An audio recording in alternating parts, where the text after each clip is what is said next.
แล้วก็ท่านผู้อำนวยการสถานีวิทยุผู้ที่มีความเสียสละและความขยันท่านพระครูสมุวิจวัฒน์วรกิจโจที่ทำงานเบื้องหลังงานเผยแผ่พุทธศาสนาและท่านผู้ฟังทุกท่านที่รับฟังรายการนี้ก็ต้องขอบพระคุณพระคุณเจ้าหลายๆลูกที่ฟังรายการนี้แล้วก็มีคอมเมนต์มาให้กำลังใจมาแล้วก็ญาติโยมหลายท่านที่ฟังรายการโดยเฉพาะพี่น้องอำเภอดอยสะเก็ดเฮาโดยที่มาทำงานแกะสลักที่วัดประแดงเฮาเป็นแฟนรายการร่วมโคเหมือนกันบอกว่าฟังรายการอยู่ตลอดเนี่ยหลังเดินหน้าประเทศไทยเนี่ยก็นึกว่าพี่เจ้าอายุสัก80ปลายเพิ่นว่า เสียงเท่าขนาดนั้นรายการร่มโพของเราวันนี้อยู่ใน ช่วงของเรียกว่าวันสงกรานต์หรือวันปีใหม่เมืองแต่ว่านี้ก็มีการแห่ขบวนพระพุทธรูปสำคัญขึ้นจากสถานีรถไฟมาทำถนนเจริญเมืองเข้าตาแปรแล้วก็มาที่วัดพระสิงห์ก็เป็นที่น่าชื่นใจทีนี้ก็เป็นไปด้วยความเรียบร้อยอันนี้เป็นบรรยากาศอาตมาบ่ได้ลงไปทางลุ่มแต่ติดตามทางสถานีวิทยุของ 104.5 เอาที่ถ่ายทอดมาให้ฟังให้ดูกันแล้วก็วันที่14วันนี้นะวันเสาร์เมื่อเช้านี้มีกิจกรรมตั้งแต่เช้าที่บริษัทพึ่งน้อยเบเกอรี่จำกัดที่ชุมชนลิงกอกจางเผือก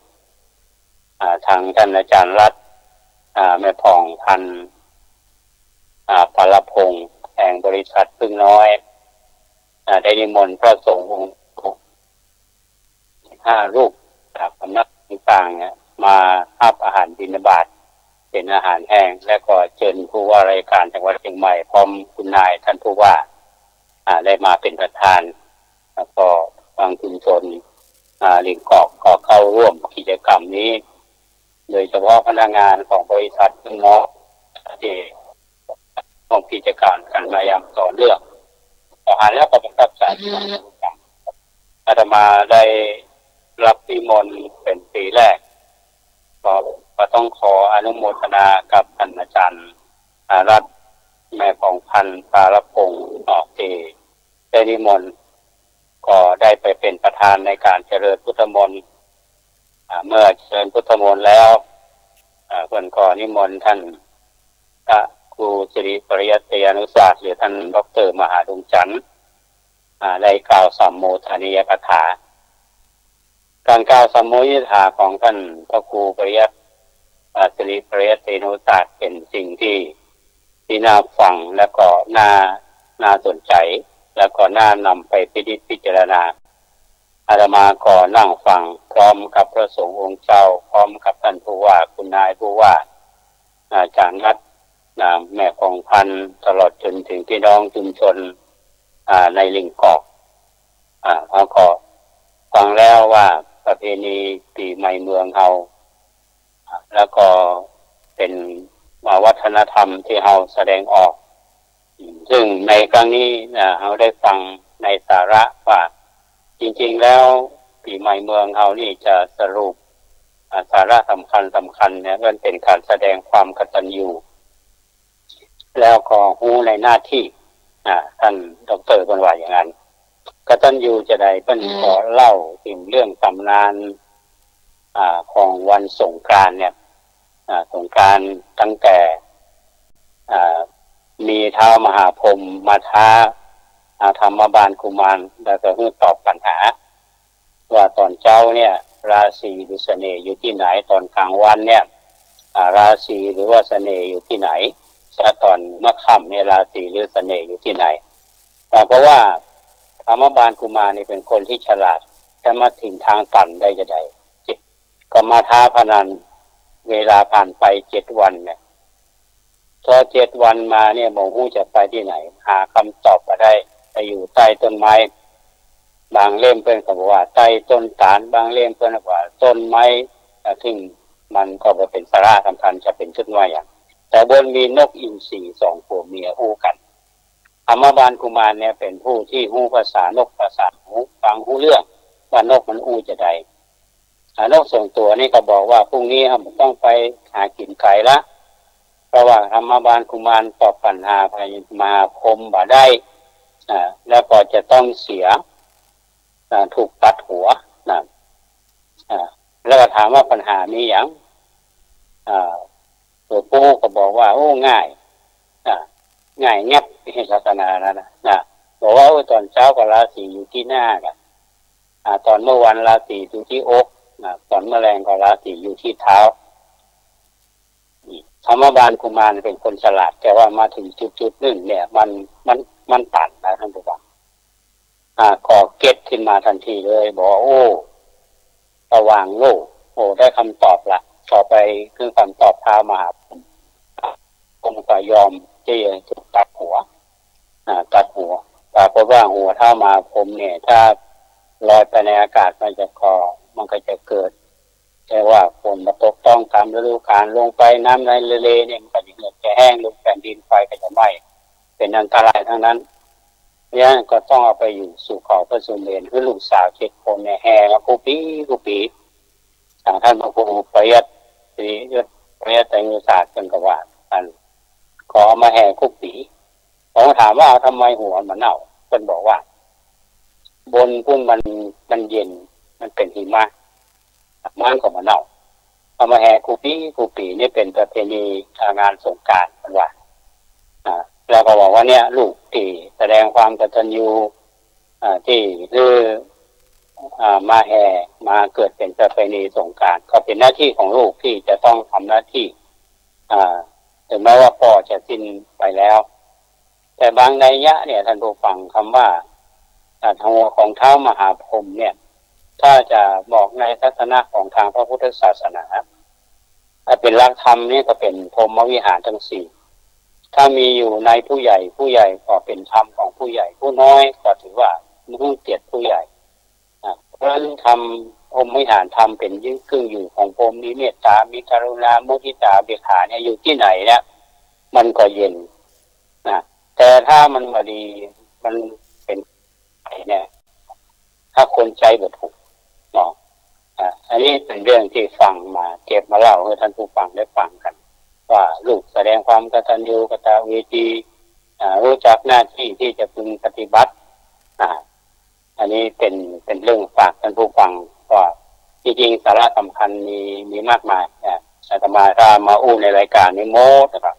วันนี้ก็มาได้ฟังเรื่องของพระศิวลีเดี๋ยวท่านอาจารย์เนรฟังเมื่อวันเสาร์อาทิตย์ที่แล้วบอกว่าอาจารย์จดไปเนอะอาจารย์เนรเพิ่งฟังอยู่เดี๋ยวอาจารย์จะลืมบ้านอันนี้พออู้ไปมาเดี๋ยวก็จะลืมบอกเราก็ฝากว่าไปที่บริษัทพึ่งน้อยเบเกอรี่ขอชื่นชมและอนุโมทนากับอาจารย์รัตน์ปารพงศ์แม่ของพันเป็นผู้ที่มีใจบุญสุนทานกำจูพระศาสนาบำรุงวัดวาอารามเป็นผู้นำชุมชนที่มีศักยภาพได้เข้มแข็งเพราะเป็นคนไปจากวัดนี่คือสิ่งลักษณะของคนที่ไปจากวัดที่จะรักษาประเพณีวัฒนธรรมอันนี้ก็เป็นเรื่องที่เอามาฝากตอนนั้นท่านอาจารย์รัตน์แม่ของพันเนี่ยเพิ่นได้อ่านสครูปของวัดประแดงเขาสครูปที่เรื่องของการบูรณะวิหารการขึ้นปูต้นไม้โพลังกาเพิ่นก็บอกว่าขอให้มีส่วนร่วมในการพัฒนาวัดประแดงในโครงการปรับภูมิทัศน์เพิ่นก็ร่วมบุญมา10,000 บาทอันนี้ต้องขออนุโมทนาเป็นอย่างยิ่งที่ได้หาความสำคัญของวัดประแดงวัดทางประวัติศาสตร์เอาแล้วท่านผู้ฟังเอาก็พลิกมาเรื่องของพระศิวลีท่านอาจารย์เนรก็คงฟังอยู่เนี่ยตอนเนี้ยวันนั้นจำได้ว่ามีพระคาถาคาถาที่พระพุทธเจ้าท่านได้ตรัสไว้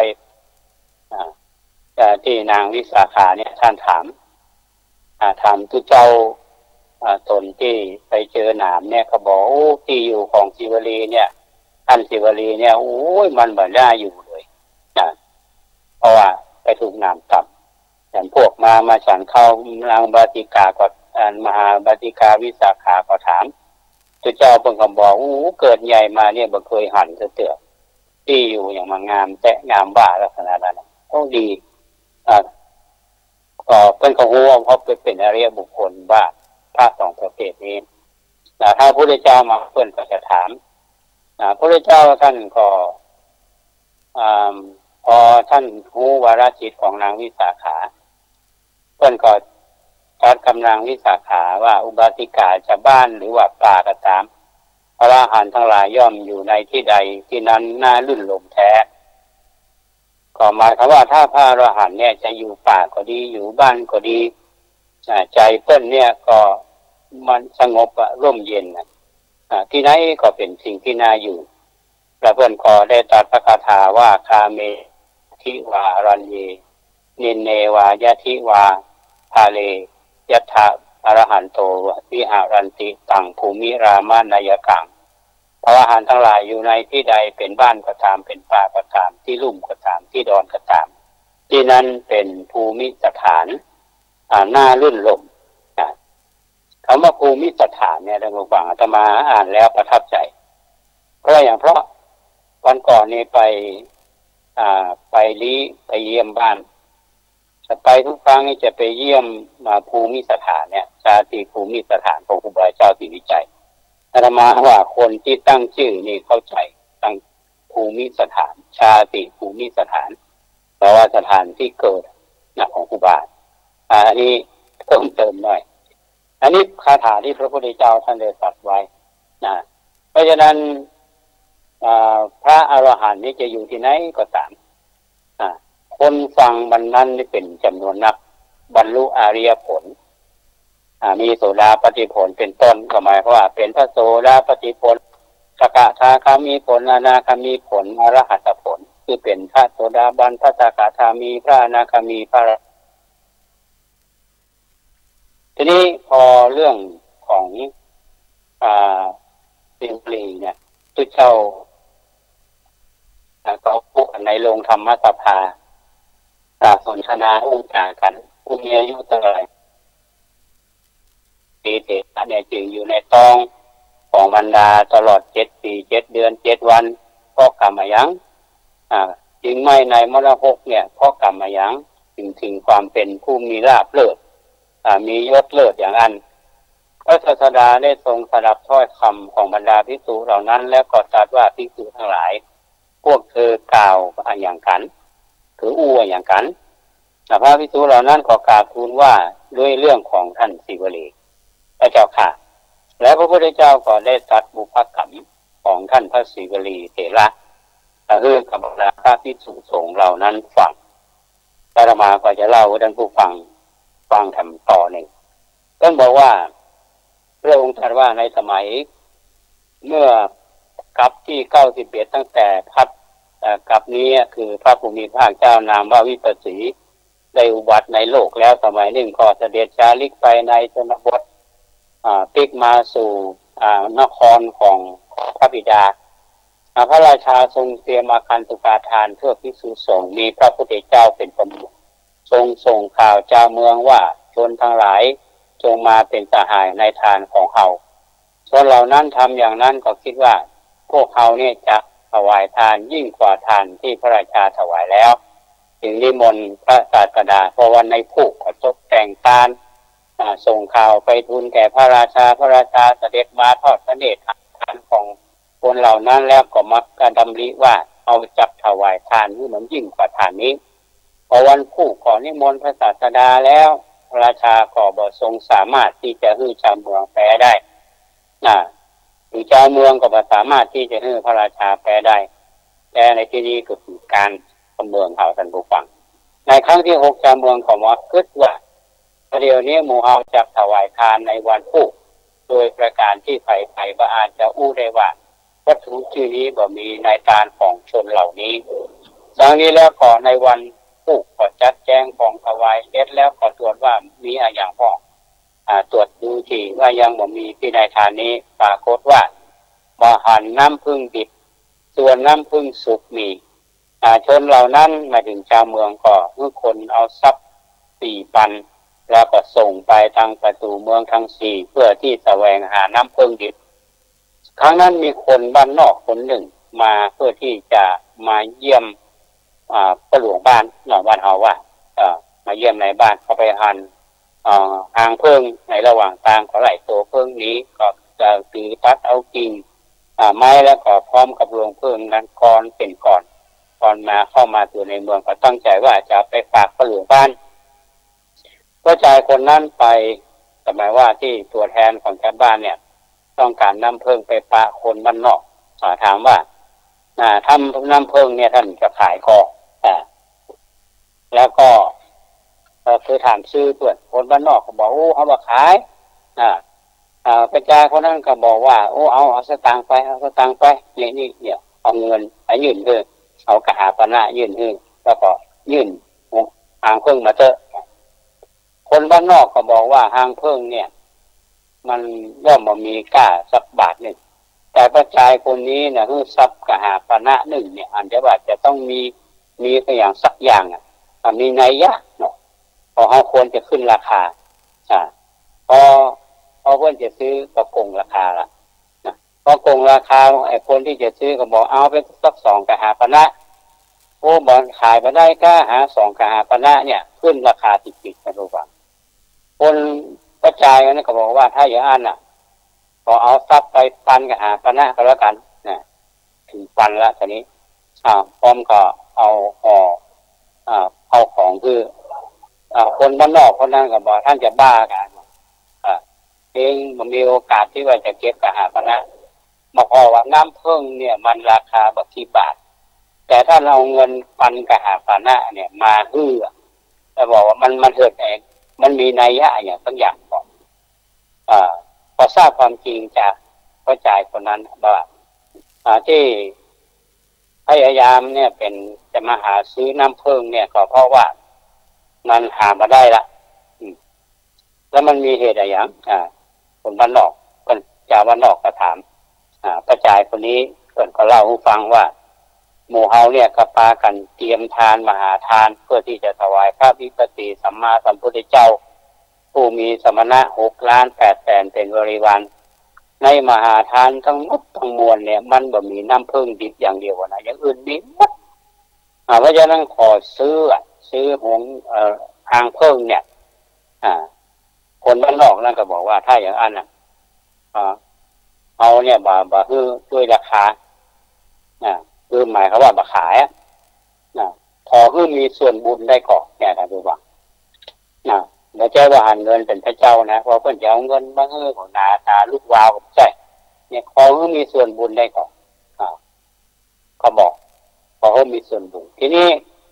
คนนั้นก็ไปบอกเจ้าเมืองเขาก็ว่าโอ้คนนี้มันมีศรัทธาก็ขอเขาได้มีส่วนบุญเจ้าบ้านเจ้าเมืองก็นิมนต์ผู้เจ้ามีพระวิปัสสีเป็นประมุขหนังถวายข้าวต้มของเคี้ยวของฉันคนในนำถาดทองคำใหญ่มาเขาบีรวงเครื่องแล้วก็บอกนมส้มอันมนุษย์ก็ปากันมาต้องการของกำนันเอาเทนมส้มลงในถาดแล้วก็เข้ากับน้ำผึ้งพอได้ถวายแก่พระภิกษุสงฆ์มีพระพุทธวิปัสสี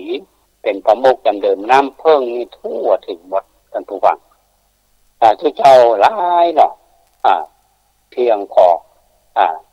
แล้วก็บอกว่าเรื่องนี้บอกควรคิดว่าเนี่ยน้ำผึ้งทางเดียวเนี่ยเรื่องที่เจ้าบอกว่ากี่ปันกี่หมื่นมันพออะไรจะได้เพื่อนก็บอกว่ามันเป็นอานุภาพของพระพุทธเจ้าเป็นพุทธวิสัยบางคนไปกึศอย่างที่ว่านั่นเป็นอาจินไตทุกวันเพราะว่าพระผู้มีพระภาคเจ้าเนี่ยมันเป็นเรื่องที่บุคคลคิดสิ่งเหล่านี้มันเป็นพุทธานุภาพเพราะฉะนั้นกรรมทำขนาดนี้ท่านผู้ฟังสิ้นสุดเสียงอายุไขแล้วก็ไปบังเกิดในเทวโลกแล้วก็ท่องเที่ยวไปอยู่บนเสร็จแล้วก็สุขีตายไปจากเทวโลกไปเกิดในขขุนของกรุงเมืองลุกขขุนหนึ่งในเมืองสัพกรุงพาราณสีในขณะนั้นพระชนกสวรรคตคือพ่อทีนี้พอ พอสวรรคตก็ถึงคิวละนั่นปรากฏว่าจะยึดเอาเมืองนะคุณฟังจะยึดเมืองยึดอำนาจแล้วขอให้คนไปล้อมกระทงข่าวให้แก่เจ้าเมือง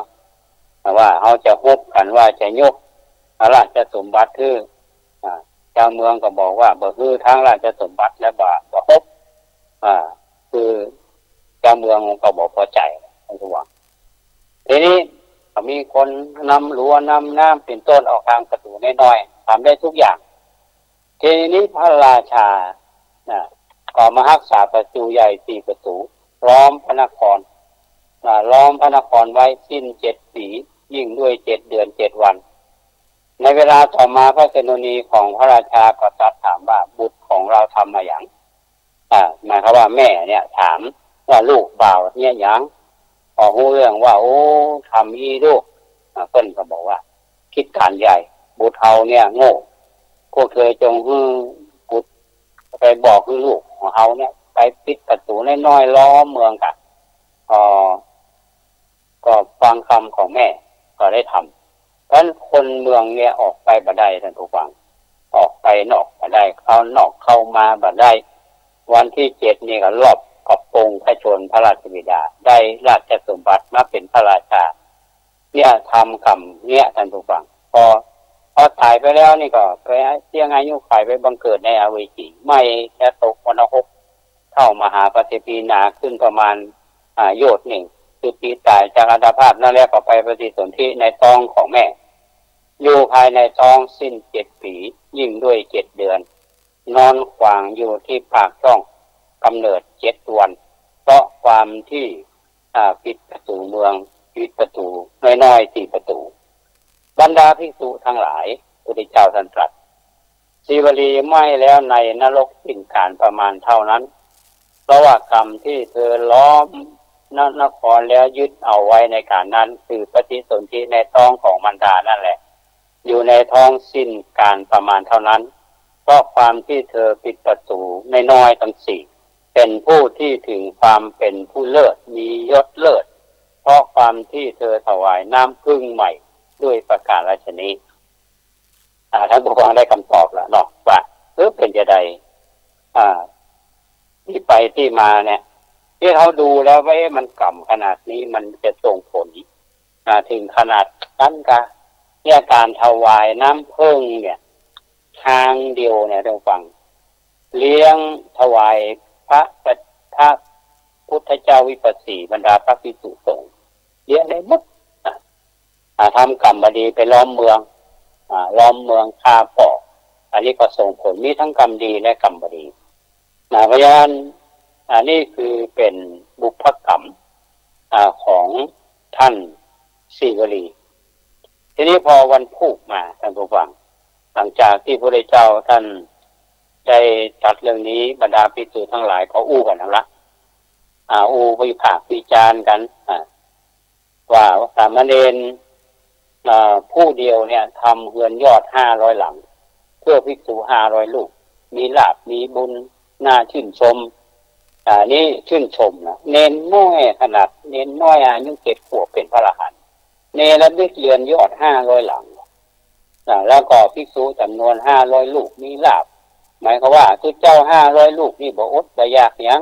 เป็นบุญเป็นหน้าที่ชื่นชมพระศาสดาก็เสด็จมาแล้วตรัสถามว่าภิกษุทั้งหลายเนี่ยบัดนี้เธอนั่งประชุมกันด้วยเรื่องอะไรหนอจะถาม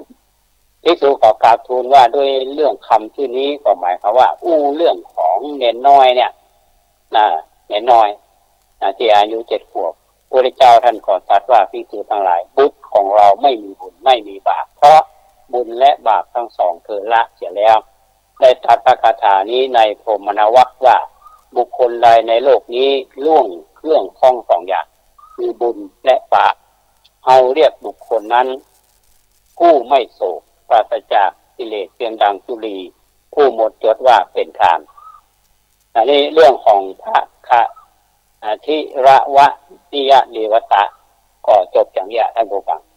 อันนี้เราฟังแล้วจะเห็นว่าท่านเรวตะเนี่ยเป็นน้องสุดท้องของท่านพระสารีบุตรน้องสาวน้องบ่าวฟ้ามาบวชบด อ่าเนี่ยก็ถึงทำให้นางเสสารีพัมมณีนิงอนเนาะพยานตมาอู้ในตอนแล้วเนี่ยว่าพระสารีบุตรลาพระพุทธเจ้าไปเพื่อที่จะไปโปรดมารดาซึ่งเป็นมิจฉาทิฏฐิมันก่อนหน้าน้อยใจเนาะท่านผู้ฟังลูกบ่าวเนี่ยพาน้องจึงกระจายแม่ยิงบวชหมดแล้วเหลือคนเฒ่าอยู่บ้านน้อยอกน้อยใจและท่านเป็นพระอัครสาวกทำงานแทนพระพุทธเจ้าเรียกว่าพระธรรมเสนาบดีทำหน้าที่บริการประชาชนตลอดแต่ว่าแม่ยังเป็นมิจฉาทิฏฐิอยู่พอวาระสุดท้ายแห่งชีวิตก็ต้องไปโปรดแม่พอไปโปรดแม่ก็ได้อ่านเหตุการณ์ที่ช่วงที่ท่านบัสบายเนี่ยที่บอกว่าจะมีพระพรหมก็ดีพระอินทร์ก็ดีไอ้ที่ว่ายิ่งใหญ่ทั้งหลายแหล่นี่มาไหว้พระสารีบุตรใจเปิดและขอฟังธรรมจากพระสารีบุตรท่านก็ได้โปรดมารดาและท่านก็นิพพานที่เมืองนาลันทาท่านที่เคยไปอินเดียเนี่ยไกด์เพื่อนก็จะบอกเรื่องของพระสารีบุตรเพราะฉะนั้นประเด็นสำคัญเนี่ยท่านผู้ฟังที่เรื่องนี้เอาจะอ่านว่าในตอนท้ายเนี่ยนะที่พระพุทธเจ้าท่านได้ตรัสกับบรรดาพระภิกษุสงฆ์ที่อู้กันในโรงธรรมชื่นชมสามเณรน้อยเนรลูกเดียวเนี่ยมีศักยภาพเพราะอย่างเป็นพระอรหันต์พระพุทธเจ้าท่านแทนที่จะไปยกย่องชื่นชมท่านสังเกตอย่างท่านผู้ฟังเวลาพระพุทธเจ้าตรัสถึงใครเนี่ยถ้าหากว่าบุตรของเราเนี่ยนะภาษาบาลีเป็นว่ามะปุตโตเป็นการชื่นชมเราเพราะว่าบ่มีบุญบ่มีบาปเพราะอย่างบุญและบาปเธอละหมดคือบุญและบาปทั้งสองเนี่ยเธอละเพราะฉะนั้นมันจะไปตรงกับเรื่องของพระอริยบุคคลพระอรหันต์ตรงกันอย่างกันห่วงคือจะบัติดในบุญจะบัติดในบาปเพราะฉะนั้นพระอริยบุคคลหรือพระอรหันต์เนี่ยใครจะด่าใครจะว่าใครจะยกย่องชมเชยอย่าได้นี่เพิ่นขอมาได้ดีใจเสียใจด่ากับชมนี่ก็ท่านมีค่าเท่ากันคือบ่ได้คิดใจอย่างทั้งนั้นอันนี้ก็เป็นเรื่องที่นำมาฝากกับพี่น้องศรัทธาสาธุชนในวันนี้ในช่วงท้ายของรายการวันนี้ก็คงจะได้นำข่าวสารประชาสัมพันธ์ให้ท่านทั้งหลายได้รับทราบกันวันที่20 เมษายนเนี่ยตอนบ่ายประมาณสักบ่ายโมงบ่าย2เนี่ยคณะสงฆ์ในวัดเชียงใหม่เพื่อนก็จะทำสามีจิกรรมที่วัดประสิงห์นะครับว่าประธานธาธิการทั้งหมดทุกจังหวัดเนี่ยเพื่อนก็มาชุมนุมกันที่อันทำสามีจิกรรมคือมาขอสุมาคารวะมาขอพรอันนี้เป็นสิ่งที่งดงามในพระภาคเหนือเอาทำพุทธาปัจจายนธรรมอันนี้เป็นงานของคณะสงฆ์ในส่วนของงานของวัดไผ่หินเนี่ยดังที่คุณเกษตรเพชรสำริดได้อ่านในสปอร์ตต้นรายการวันที่21 เมษายนเนี่ยก็เอามาไหว้มาสามากตัญญูกตเวทีตอนท่านครูบาวัดไผ่หินครูบาภัยสารทะท่านพระครูประยัตยานุศาสตร์ท่านเจ้าวาดท่านพระครูสมภวิสุวัฒน์และพระเจ้าประสงค์วัดเขาคณะสัตยาวัดไผ่หินจัดทุกปีน่าชื่นชมและน่าชมเชยอย่างยิ่งเพราะเอากตัญญูต่อครูบาอาจารย์ลูกศิษย์ลูกหาที่กตัญญูต่อครูบาอาจารย์มีแต่เจริญมีแต่สิ่งที่ดีๆเข้ามาในชีวิตถ้าหากว่าลูกศิษย์ลูกหาอากตัญญูต่อครูบาอาจารย์ล้ำเลิกบุญคุณบอกให้ความเคารพเนี่ยไปไหนบ่ฮอดเพราะฉะนั้นครูบาวัดไผ่หินเนี่ยเอาอยู่รุ่นหลังเนี่ยเอาขอไหว้กษาเปิ้นนึกถึงเปิ้นกระดูกเปิ้นมีเอาขอไหว้กษางดน้ำอันนี้เอาก็ไปร่วมทำบุญกันในส่วนของวัดแสดงเขาพี่น้องท่านสาธุชนทุกท่านโครงการปรับภูมิทัศน์วัดแสดงมหาวิหารตอนนี้ก็การทำกำแพงรอบต้นโพก็เรียบร้อยแล้วการปูคอนกรีตทิมลายก็เรียบร้อยแล้วการสร้างกำแพงแก้วรอบเจดีย์ก็เรียบร้อยแล้วการสร้างกำแพงหน้าศาลาพระเจ้าสัมปังแกนก็เรียบร้อยแล้วหมอชีวกกรมลพัฒน์ก็ขึ้นแต้มเรียบร้อยแล้วที่เหลืออยู่นั่นก็คือเจ้าฟ้า เจ้าฟ้านี่มีเจ้าภาพครบละห้าอันเนี่ยเรียบร้อยละแล้วส่วนใบลากาเนี่ยใบลากาเนี่ยต่อมาถือว่าเป็นใบลากาที่สำคัญที่สุดเพราะสร้างด้วยไม้สองนิ้วตะบุวังเป็นไม้สักทองก็มีญาติโยมจองมาห้องละได้มาก็ยังเหลืออยู่หลายอันอยู่ตัวละ 20,000 เนาะตัวละ 20,000ไม่ซักเขาบ่ได้ซื้อมาจากภาคฟ้าหลังลงมาท่านใดที่จะร่วมบุญมากน้อยเท่าไรนี่ก็แล้วแต่กำลังศรัทธาหรือจะเป็นเจ้าภาพก็อันละเนาะเจ้าปั้นลมเนี่ย 20,000 เนาะท่านสามารถที่จะเป็นเจ้าภาพได้ในช่วงของปีใหม่เนี่ยก็มาวัดประแดงเขามาร่วมบุญจะนักจะน้อยก็แล้วแต่เนาะเพราะว่าเอาทำบุญทุกวันนี้โยมก็มาทำบุญมาตามกันเข้ากันตลอดเนาะพระเนรก็ทำกิจกรรมดูแลวัดวาวันที่16เนี่ยมาเจ้าเอาทำบุญตักบาตรฟังเทศน์ดำหัวแล้วก็จะมีกิจกรรมดำหัวครูบาอาจารย์ดำหัวผู้หลักผู้ใหญ่แล้วก็วันที่16เนี่ยก็จะมีวันที่16เขามีกิจกรรมดำหัวใส่บาตรวันที่17เนี่ยก็จะมีการสะดอกเคราะห์ทรงแมลงเนี่ยทางหมู่บ้านก็จะมีดำหัวผู้สูงอายุในส่วนของที่วัดจิตสุดาเขาก็มีน้ำสงฆ์พระราชทานครูบาเจ้าศรีวิจัยตอนสัก 4 โมงป่ายถ้ามีเวลาไปเขาก็ไปแสดงความกตัญญูกตเวทีวันนี้ธรรมาภาพนำรายการมาถึงท่านผู้ฟังก็อาจจะเป็นช่วงท้ายก็ต้องขออนุญาตเวลาน้อยหนึ่งเนาะก็ขอประกาศอนุโมทนาบุญกับผู้ใจบุญทั้งหลายที่ได้มีส่วนร่วมมีส่วนร่วมในการทำโครงการปรับภูมิทัศน์เนี่ยต้องอนุโมทนากับคุณโยมแสงทองวีระวรวงศ์คุณโยมนัชชาการจามีกรพร้อมด้วยลูกๆที่เป็นเจ้าภาพทาสีไว้ค่าทาสีมา150,000 บาทมาวัดเนี่ยโอ้เจดีย์ของงามหอธรรมของงามวิหารของงามนอกจากนั้นก็ยังมีโยมหลายท่านจัดเจ้านี่ก็มาเลี้ยงวันเป็นขันสุยะก็มาแจ้งความจำนงเป็นเจ้าภาพใบละกา1 ตัวขออนุโมทนาและคุณรัตน์แม่ของพันธุ์ปารพงศ์ก็บริษัทพึ่งน้อยเบเกอรี่นี่ก็ร่วมทำบุญมาก็10,000 บาทนั้นก็มีคุณแม่สุนทรีสันทนาวิจิตเป็นเจ้าภาพใบละกา1 ตน 20,000 บาทคุณสมานอินเทศหุ้นส่วนสำคัญสมานการสร้างถนนเชียงใหม่ลำพูนร่วมทำบุญ 1,000 บาทนี้ก็ต้องขออนุโมทนากับที่ท่านได้กล่าวนามมานี้นอกจากนั้นก็ยังมีพ่อหุ้ยแม่สมพานพรโอภาสพานพร้อมลูกหลานก็เป็นเจ้าภาพช่อฟ้า 17,000 บาท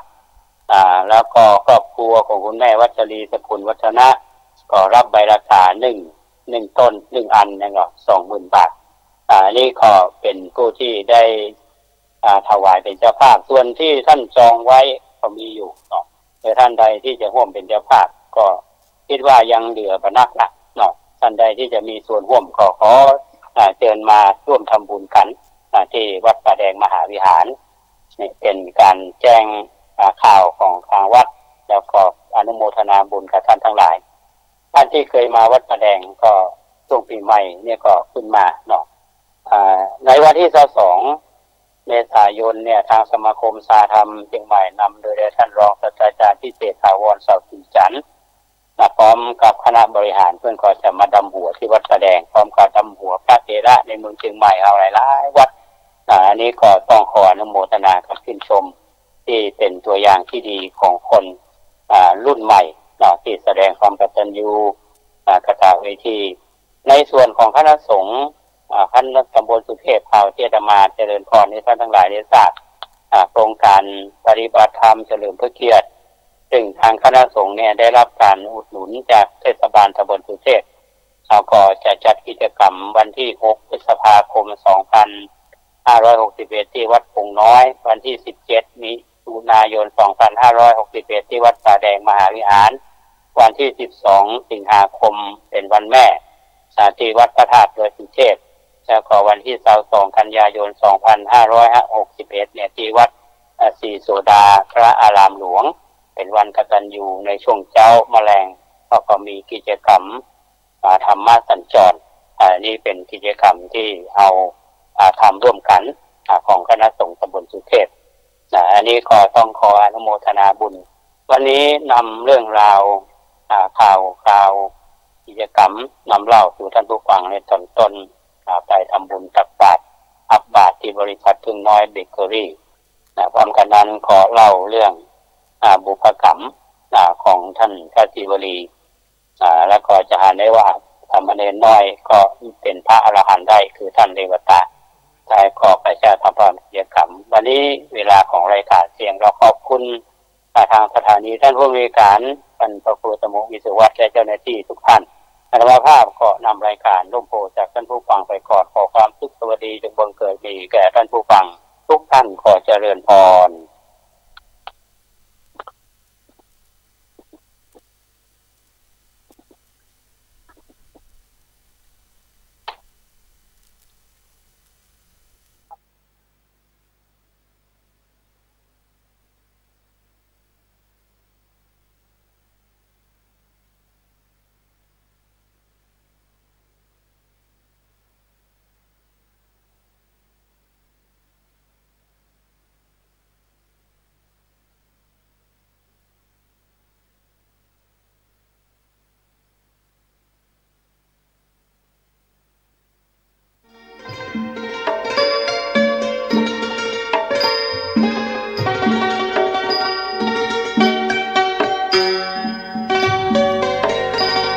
ภูเขาหินแท่งทึบไม่สั่นสะเทือน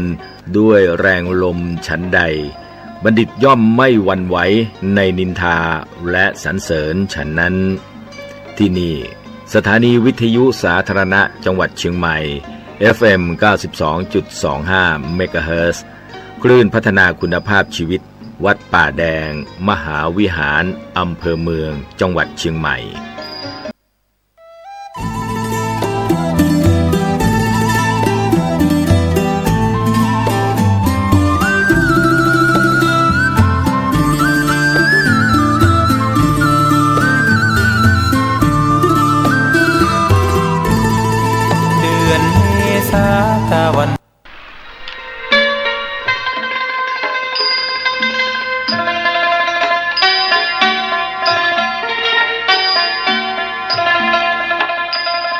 ได้รับฟัง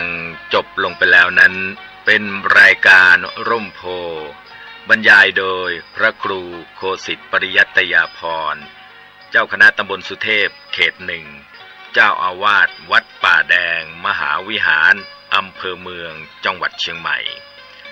ท่านจะติดตามรับฟังรายการนี้ได้เป็นประจำในเวลานี้ขอเชิญชวนผู้มีจิตศรัทธาร่วมกองทุนพระเจ้าติโลกราชโดยติดต่อได้ที่วัดป่าแดงมหาวิหารโทรศัพท์053-328-370หรือ081-881-5690การส่งเสริมการศึกษาเหมือนติดอาวุธทางปัญญาให้กับเด็กและเยาวชน